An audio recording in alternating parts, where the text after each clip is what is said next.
Mad Movie Mark and the Mad Movie Mark movie review. Thank you for joining me as I review the 1947 drama Black Narcissus. He seems a difficult man.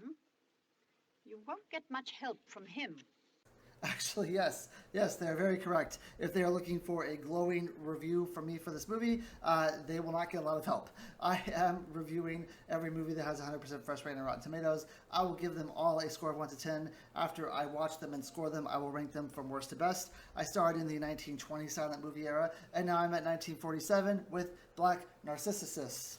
So, like every movie, this movie has 100% fresh rating from the critics and also has an 88% fresh rating from the audience. That is not like every movie. The audience score for each movie is different. This movie stars Deborah Kerr as Sister Colda, David Farrer as Mr. Dean, Kathleen Byron as Sister Ruth, Sabu as Young General, Gene Simmons as Kanchi, and Mary Hallett as Angu Aya. So the general premise of the movie is that a congregation of nuns have been invited by General Tadu Rai of the Himalayas to set up a school and hospital atop a very high peak in a building called the Mopu in the Himalayas. So when we are first introduced to this movie, we are introduced to a few of the nuns who are going to be there, and also we are told kind of a long explanation of what the landscape looks like. This is told to us in a letter by Mr. Dean, who narrates this part. The people call the highest peak Nanga Devi. It means the bear goddess. I live down in the valley out of the wind. So do the general and so do the people. Mopu Palace stands in the wind on a shelf on the mountain. He basically says that it's very cold there, the winds blow 7 days a week, it's a very high altitude, and it's not very forgiving. It's not really a place that a congregation like this should probably be, because it's just really hard to do anything there because of the violent weather that they have. They decide they're going to do this anyway. There was already a group of monks that tried to go atop the same peak in the same building and tried to set up their own kind of congregation as well, but theirs did not last. I think they said they lasted like 6 months or something like that before they decided that they couldn't be there anymore and they had to leave. So now the nuns are going in there and they're just starting to try to get stuff set up, and as they're getting stuff set up, there's like being flooded with all these children who want to go to the school and or need medical assistance, and they can't figure out why. They're like, why are all these kids already flooding? And apparently the general paid them all to go there so he can try to get people in and get people used to going there. So for like the first couple times we'll pay them, and then maybe it'll be like a routine and they'll go all the time. Well, in this scene, this is the first time we actually learn what the nuns truly think about the people in the Himalayas. The schoolroom is overflowing with children. We've nothing unpacked yet. No one understands the language. There are too many of them anyway, and they smell. What can you do with them? They look very stupid to me. Remember, they can't speak a word of Hindustani or English.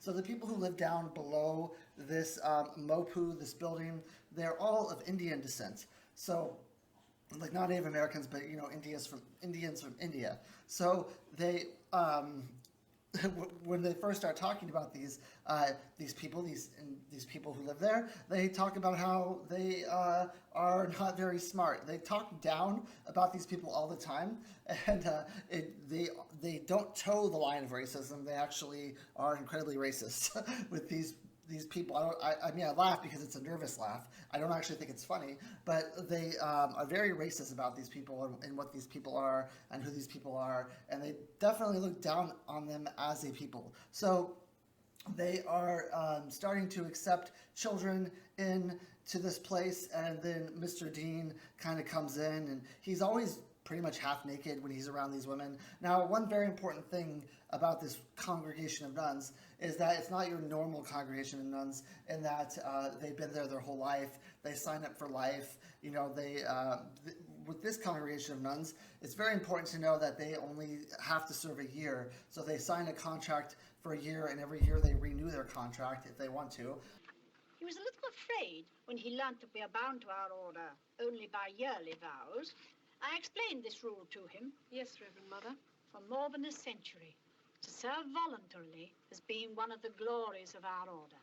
so it's not like they're fixed to a long-term deal. This is important because everyone who is in the main cast here, they've all had lives outside of being nuns, so they became nuns later on in life. So they have loved before.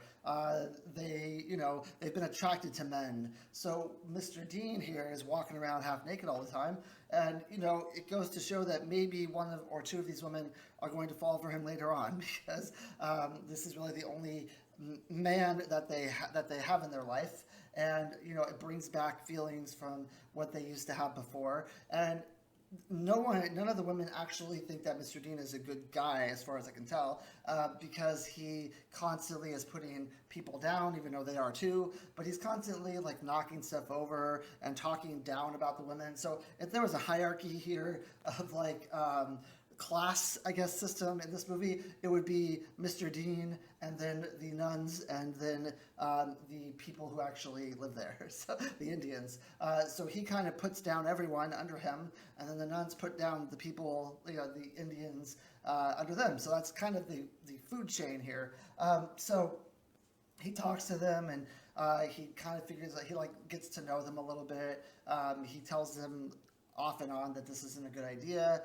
And then we are introduced to a character. So Mr. Dean decides he has this girl that constantly is annoying him. Like, she is 17 and she is like basically attracted to him. She's always waiting for him, like at the corner of his house or the doorstep of his house or whatever. She's always there. She's always trying to making herself available to him, but he wants none of it. So he says, I have this girl, her name is Conchi, and I think that you guys should take her in and you guys should help her out. One day she'll make a good wife, and you guys should teach her everything you know, and, get her off my back, basically. Her name is Hasemple, but we call her Kenji. She's 17, she's an orphan, and it's high time she was married. Every evening when I come home, I find her sitting on my veranda. She dresses herself up, puts flowers in her hair. It's becoming an absolute nuisance. So we meet Conchi, and she is Jean Simmons, not from Kiss, but the actress Jean Simmons, who is white. So there was another character earlier in this movie who was the general. Be in the least like old times. They are not that kind of lady at all. Then there won't be any fun. They are not coming for fun. These are nuns. You know what a nun is? Who I thought, he doesn't really sound like, Indian, and after doing some research, he is also white. So basically everyone who is Indian descent in this movie is white with brown makeup, brown face, except for Sabu. He was also Abu from the movie The Thief of Baghdad. He's also in this movie. So everyone has brown face in this movie, and I guess I'll do a tirade about that later. I'll save that for a little bit later. Anyway, so she's there, and she doesn't talk at all to anyone, and she kind of, the first time we really see her, when she's introduced to this movie, she goes into this room where they have her kept for a minute, and then she does, like, I'm assuming it's supposed to be a native Indian dance, but knowing that she's white and it's brown face, it just seems like, it just seems terrible, to be honest.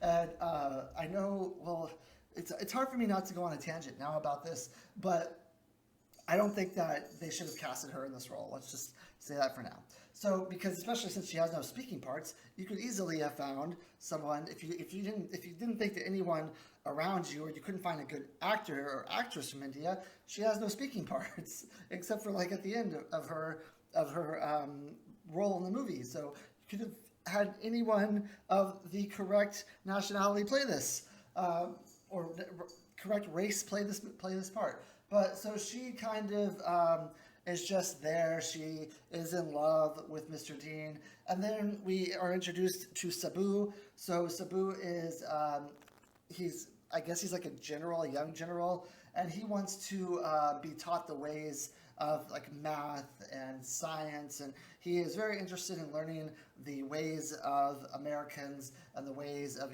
not Americans, because I guess this is England, they're European, so he wants to learn like the European way of life. And they tell him, well, we don't really teach men, we only teach women and children. And he says, oh, but you gotta teach me, come on. So they decide to take him in, and they decide to teach him as well. There's also a scene in this film with Sabu, who's the young general, where he has I think it's like a handkerchief or a scarf, and it has the scent of it called Black Narcissus, which is where they get the title of the movie. So he tells one of the nuns, I believe it is nun, Sister Kolda, he's like, oh, do you like the scent? It's Black Narcissus. And she doesn't like it. And then when she's around the other nuns, she says, can you believe that he had the Black Narcissus scent? I think I'm going to call him that from now on. I'm going to call him the Little Black Narcissus. That's a great name for him. And then another nun says, well, he's not black. And it's like, you know his name. Why are you going to give him a pet name when you know who he is? It's just another form of racism that's just not needed in this movie. They could have just had the Narcissus scene, and they didn't even have to mention calling him that. It's so weird, and I honestly don't know why they do it. Black Narcissus. That's what I'm going to call him. It's a wonderful name for him. He's so vain, like a peacock. Fine black peacock. He's not black. They all look alike to me. As we get a little bit later into the movie, we are shown a scene where there is a guy who's considered the holy man of the Himalayas. So he sits like on top of the mopu, and he's like an older guy. He's considered like the town elder, and he just sits there, and he doesn't like have any speaking parts, and he's just kind of like, I guess, the wise man of the nationals who are there. And so we're shown a scene where Sister Kolda, she is the head nun. We are shown a scene with her and Mr. Dean, and they're kind of walking around this gentleman, and she's all like, so when we were given the paperwork for this place, we were told that we would have so many feet around the entire building, and this guy here, he's sitting on top of that, so he's in our area. And Mr. Dean says, well, he's been here long before you, and she's like, I know, but it's distracting. 47, 48, 49. When the general gave us the deeds, our boundary line was to be 500 yards round the building. That's right. So the holy man is living on our ground. He was here first. Yes, but Mr. Dean, I find all these things very distracting. And this is our land, and you have to push him off of it. And he says, well, I don't think the locals are going to like that very much. As they get closer to the front of this wise man, Kolda is told by Mr. Dean that this wise man was once like in the English military, and yeah, he fought for them. And then she's okay with that now. You know, he's one of us, so she's pretty much okay with him at that point. They then go back to the mopu, and one of their pipes is busted, and Mr. Dean is like fixing the pipe, and they get all weird about him like being there fixing stuff, and then so they decide to have this group chatter amongst themselves, amongst the nuns, and Mr. Dean writes on the wall like court in session, and then they decide that he can stay and he can fix things for them because there's no one else that can do this, and then they again start talking racist remarks about these children and like who these children are. They don't know what an order is. They should learn. Why? We all need discipline. You said yourself, they're like children. Without discipline, we should all behave like children. Oh, don't you like children? And I would say the first 2/3 of the movie, there's tons of racism like this, and then like the last third, it kind of goes away. So after this happens, we then start seeing that these women are all kind of spiraling in their own way. So Ruth is going a little bit crazy, and so is the girl who is in charge of planting the garden. So there's like a specific scene where she's planting the garden, and she alludes to the fact that maybe it's like altitude sickness that's affecting her, but maybe she doesn't know what altitude sickness is. She just knows that she's up very high, and when she looks out into the distance or something, she feels a certain way. I think you can see too far. I look out there and then I can't see the potato I'm planting. And after a bit, it doesn't seem to matter whether I plant it or not. But they don't really know what's causing these women to like go sick or to get sick. So the woman who plants the garden, she's supposed to have all these like vegetables that she's planting, but later on in the movie we learn that instead she planted a bunch of flowers, and she doesn't know why. It's because she had like she was told by something that she should plant flowers there instead. Patch, foxgloves. And the runner beans, honeysuckle. And the onions, tulips. And the potatoes, all flowers. No, not the little round bed. And there are some more vegetables down by the stables where they won't show. But what on earth came over you, Sid? Would you like to sit down? And then Sister Kolda, she's having all these flashbacks of when before she was a nun. So she was engaged to this gentleman before she was a nun. She had a really good life. She didn't want her life to change. She thought that the route she was going on was very nice. Chloe, don't you sometimes itch to get away? No, I don't want to go away. I want to stay here like this for the rest of my life. And then later on, we learn that her fiance, the person she was supposed to marry, he ended up moving away and didn't offer to take her with him. So that's why she ended up joining the nunnery. So she's having flashbacks, and then, like I said, Ruth is the one who's really spiraling here. So there's a scene where Sister Kolda accuses Ruth of kind of falling in love for Mr. Dean, and she kind of like pushes back on that and says like, no, I'm not falling in love with him. You have let yourself fall into thinking too much of Mr. Dean. Sister, don't you realize what you're doing? What you're running the risk of losing in yourself? Sister, I must make you see before it is too late. But then you can tell, as the movie goes on, you can tell her spiraling and how like much more crazy she's getting, because her eyes turn like deeper red, like under her eyes, as she spirals more and more. So then, like a little bit later on in the movie, she decides that she's going to leave the nunnery because she wants this life with Mr. Dean. Blow over. There's nothing really wrong. Sister Philippa is leaving. And this morning I had a letter from Reverend Mother. Sister Ruth is giving up the order. She has not renewed her vows. And then we also see that Kanchi, she is whipped by this woman named Angu Aya. And Angu Aya says that Kanchi stole something from them, so she starts whipping the heck out of her. She's seen it. For stealing in my house.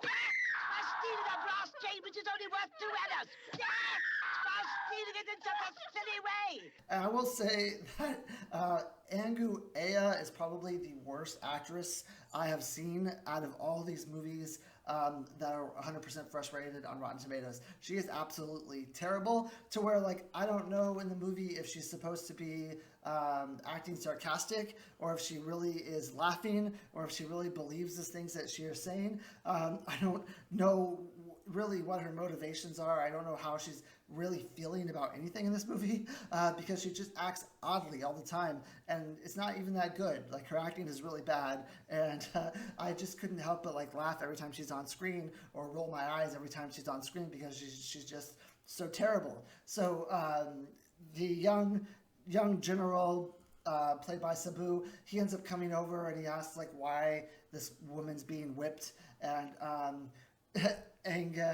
Angu Aya says it's because she stole some stuff, and she hands the whip over to the general, and she says, "Now you whip him, become a man. This can be your the one time in your life where you go from boy to man. She's a thief. She stole a brass chain from the church room to put round her dirty neck. Finish the meeting, my little General Bahadur. You're going to be a great man. Start whipping her. And then she walks away, Angu Aya walks away, and Kanchi basically says, I'm not going to whip you. Kanchi stands up, and they hug, and now I think Kanchi's affection is for the young general now, so she no longer loves Mr. Dean, which is probably a good on her, because Mr. Dean is just a jerk most of the time anyway. So we're getting towards the end of the movie now, and everyone's kind of going crazy. Ruth is definitely insane at this point. I don't even know if I want to say she's insane. I don't really know what's going on with her, because I'm sure there's a medical thing that's going on here, and I don't want to offend anyone by saying she's just insane. But there's something going on here. Chemical imbalance maybe, I don't know. I just don't want to offend anyone here. But she definitely is not playing with a full deck, it would seem here. I know what you've done. I know that you've left the order. I only want to stop you from doing something you'll be sorry for. Sister Philippa is going back in a few days' time. I want to send you with her. That's what you would like to do. Send me back and shut me up. That's what you would all like to do. So she is just madly just in love with Mr. Dean, and she's willing to just give up everything for it. So she ends up, Sister Kolda catches her. She ends up leaving the nunnery. Sister Kolda catches her in the nunnery, in the building, and she has like a red dress on now, and she has like makeup on, and she is just ready to just like throw away all of this. She's ready to get out of there. And she ends up going to the house of Mr. Dean, and she professes her love to him, and he says, look, this can't happen. If you love me, then you're going to have to stop, because this isn't something that we're going to pursue. Well, I can arrange for you to stay at the rest house. I'll send my boy over now. In the morning, I'll get ponies and porters to take you to Darjeeling. I love you. Well, if you do, you can forget about it. So she then gets violently angry. She always thought that Kolda was also in love with Mr. Dean.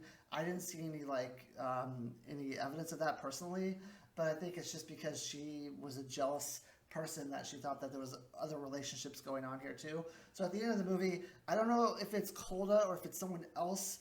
There's this bell tower, like this big bell tower where they ring a bell, and there's this nun ringing the bell, and I would say it might be Kolda because Ruth has such a vendetta for her now, but I'm not sure. So Ruth kind of rushes at her and tries to knock her off the bell tower, and then this nun fights back, and Ruth ends up getting knocked off the bell tower, and she plummets to her death.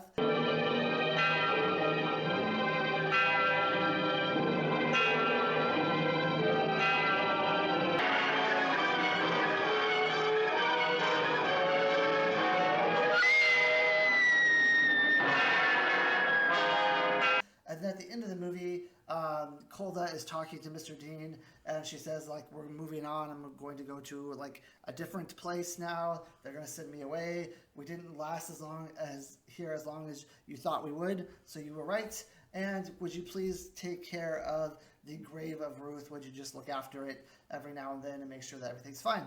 And that is basically the entire movie. So this movie is famous for its cinematography. It's famous for its just picturesqueness. It is in color, and the color apparently for that time was like the most vibrant colors of any movie ever. And they use paintings for the background, so when you see like mountains in the background, it's all like paintings that they were able to set up, because this wasn't done like on set in the Himalayas. It was done like on a sound stage, so they just like put the painting in the background. And this movie is known for being just beautiful. It is, I think it won Best Cinematography and maybe Best Art Direction at the Academy Awards, but it definitely is, considering all the colored movies that I've seen so far, like Adventures of Robin Hood was one, I mean, there were more, but actually Thief of Baghdad was another one. And Thief of Baghdad actually was the first movie to use a blue screen. But this, you can tell the colors are a lot more vibrant. They do pop. It does look like this movie could have been done like 20, 30 years later than what it actually was. So very good job with that. Also, Ruth's acting, the person who played Ruth, who is Catherine Byron, is fantastic. So you believe there's a scene in the sort of towards the beginning of the movie where she treats like the first critical patient, and you can see that maybe there's like a little something off with her at this point. It's like the first time she's ever dealt with death, and she's kind of hysteric at this point. And then you can kind of see generally she's going down this hole, and she's spiraling out of control. And I would say her character and her acting when she's on screen, it's fantastic.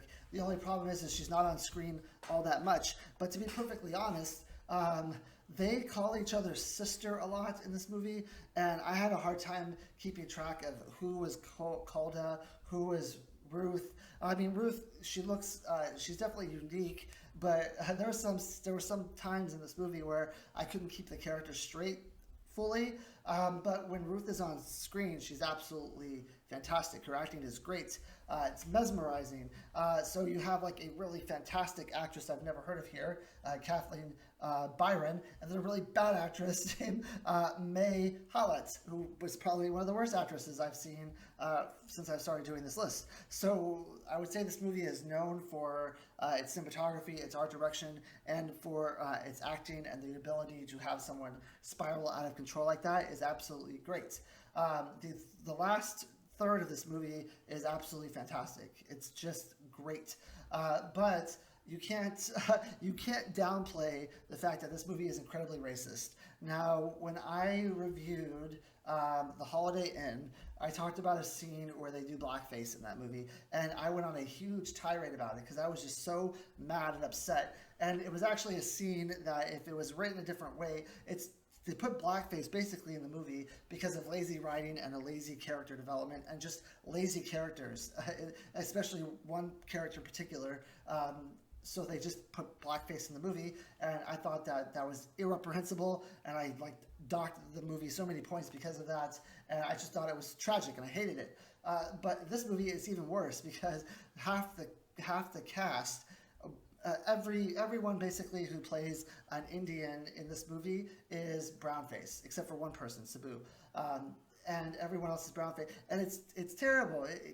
And also, not only that, the person who plays Kamchi is so famous as a white female actress that there's no way they could have gotten away with this. Also, they spend the first 2/3 of the movie putting these people down. They make fun of them. They call them stupid. They call them dirty. They call them smelly. And it's just there's this clip in the movie where she talks about how these people are distracting, but the distracting part is what they're doing here. It's impossible to watch this movie without being put off by this and without noticing this. And without this, I mean, this part of the movie, the one reason I think why I lost track of who these characters were is because I was so inundated by these remarks and these put downs that's all I was focusing on. My whole focus was on how mad I was that they were doing this. Now, of course, it's the 1940s. This is what you're going to get in the 1940s. But I still can't say, there's been a lot of movies that I've watched from this era, from even earlier, that are 100% fresh, and they don't have blackface, they don't have brownface, so you can't tell me that every movie has that, and you also can't tell me that a movie deserves to be considered an iconic, for me, a 100% fresh movie should be like the pillar of the greatest movies ever. It should be like what everyone is trying to shoot for when they make a movie, but that shouldn't be, a movie like this that has such racism in it should not be considered on that high of a pedestal. You have to knock down points for this. You have to say, you know what, this movie is good, there's a lot of good points about it, but it can't be considered great. It can't be considered one of the cinematic masterpieces because it's racist. And I'm sorry, that's just how I feel. And this movie is maddening in that aspect. I don't know what else to say about it. How can you put white people with brown makeup and then say, oh, they're Indian, and then make fun of them the whole movie? It's a tragedy. It's absolutely terrible and completely off-putting. Absolutely, completely off-putting. So now I'll kind of give my final score here. So like I said, I do appreciate the fact that the cinematography, the art direction, that the colors are popping in this movie. It's probably the most beautiful movie art direction wise that I've seen so far. And it's definitely, as far as that goes, it's well ahead of its time. And then the acting of Kathleen Byron also is absolutely fantastic. Her character is great. Her character arc is fantastic. Everything about her is great. But at the end of the day, this is a movie that I would never watch again. This is a movie that I would never tell anyone that they should watch, unless I'm telling people you should watch this so you can see how people were treated back then, so you can see the error of our ways, and so that we hope that we will not make these same errors ever again. That's how I would recommend this movie. Like, if you want to know how badly people were treated, if you want to know what we did to these people back then you should watch this movie so that you can watch it and just feel absolutely terrible that you that this happened to them. So that's how I would recommend it. Otherwise, I wouldn't recommend this movie at all. It's not that suspenseful. Even at the end, I didn't feel like it was really that suspenseful. It's kind of boring at times. It kind of meanders a little bit at times. I didn't think the pacing was very good at all. So when all is said and done,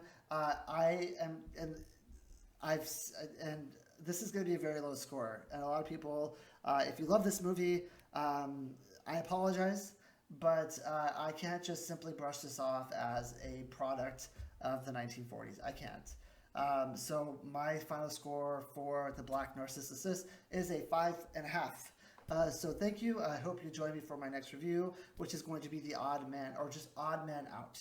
Thank you. I hope you have a great day.